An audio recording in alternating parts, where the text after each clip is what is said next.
Alright, so today we're going to talk about some cool new features on the iOS 7 update, the latest installment if you've done it so far. Here's some cool features and tips.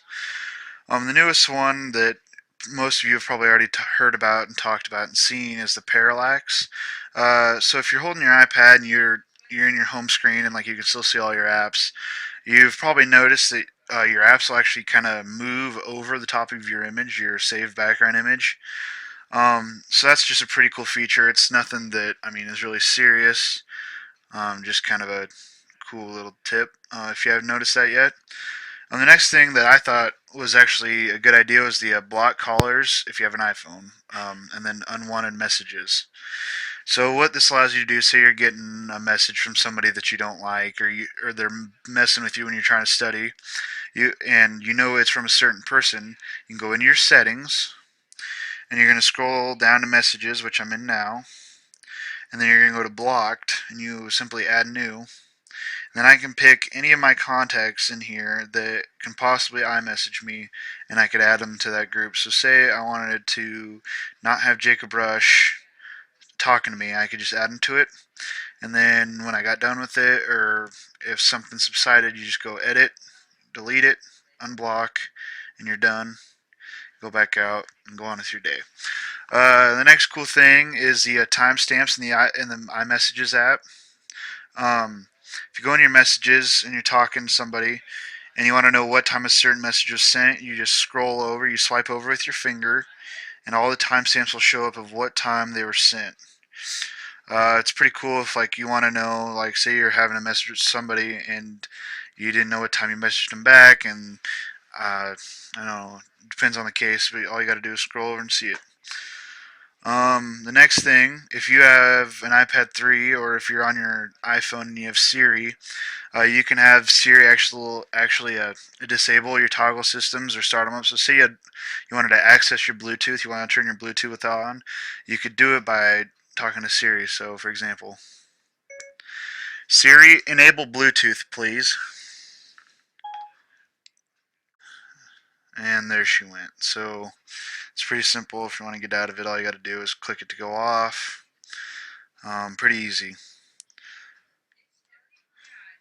Um, the next thing that I want to talk about is your app content actually will update in your background. So say you have multiple apps open at a time, and you would like Apple made it so they'll update on their own, so you can it'll refresh on its own if the app has something, like if it's a live time, say.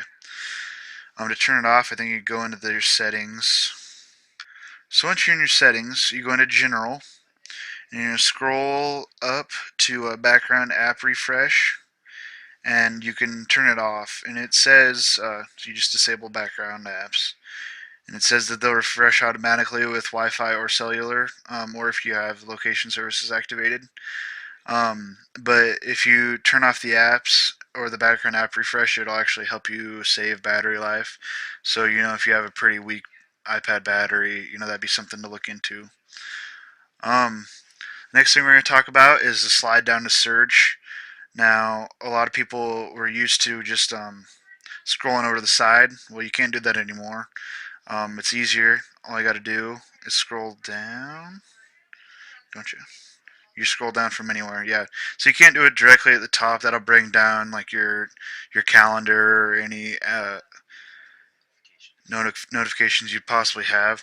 So if you just scroll down anywhere, really, it'll have you search your iPad. So if I wanted to find, if I wanted to find Facebook or FaceTime, it'll come up. So, anyways, there's that. And you just cancel. You can have unlimited apps in the new folders that they have.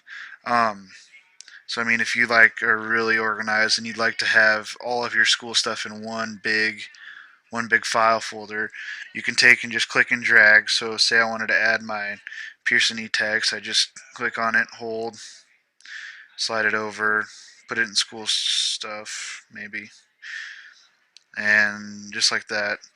And then I have 2 pages worth of stuff right now, and on the old one you could only have one set. So that's pretty cool if you like to be really organized. And the last thing that we're going to talk about is the dynamic wallpapers. You actually can go into your settings, go to wallpapers and brightness, if it'll load, and then you can go to choose wallpaper, and there are dynamic ones, and they actually move around in the background. I mean, there's not too many choices, it's just these little dots, but you can click a color that you want, and as you can see, it'll kind of move around, and if you shake your iPad a little bit, they'll actually move around. So I thought that was pretty cool. Anyways, thanks for viewing. If you have any questions, please get a hold of me and we'll make another video for you. Jacob Stahlbomber signing off.